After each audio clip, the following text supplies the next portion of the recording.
اللہ کے نام سے شروع جو بڑا مہربان نہایت رحم کرنے والا ہے۔ حضرت علی رضی اللہ تعالی عنہ کی خدمت میں ایک عورت حاضر ہوئی اور ہاتھ جوڑ کر عرض کرنے لگی، یا علی، ہمارے گھر میں جھگڑے بہت ہوتے ہیں، کوئی کسی سے محبت نہیں کرتا اور رزق میں تنگی رہتی ہے۔ حضرت علی رضی اللہ تعالی عنہ سے عورت نے پوچھا، ایسا کیوں ہوتا ہے؟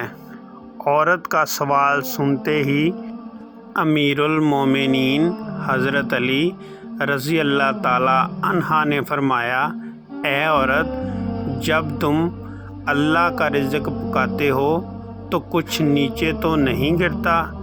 یہ سوال سن کر عورت نے عرض کیا، ہاں علی رضی اللہ تعالی عنہ، جب میں دودھ ابالتی ہوں تو وہ تھوڑا سا گر جاتا ہے۔ بس عورت کا یہ کہنا تھا اور حضرت علی رضی اللہ تعالی عنہ نے فرمایا، اے عورت، یاد رکھنا کہ جب تم اللہ تعالیٰ کا دیا گیا رزق گراؤ گی اور جلاؤ گی تو اس سے گھر میں بے سکونی، جھگڑے، نفرت اور رزق میں تنگی کے اسباب پیدا ہوں گے۔ دودھ کو ابال کر پینا چاہیے، لیکن ساتھ ساتھ یہ بھی دھیان رکھنا چاہیے کہ دودھ ابل کر زمین پر نہ گرے۔ تم اپنی اس عادت پر قابو پا لو، اللہ کے کرم سے تمہارے گھر میں سکون، محبت اور برکت آ جائے گی۔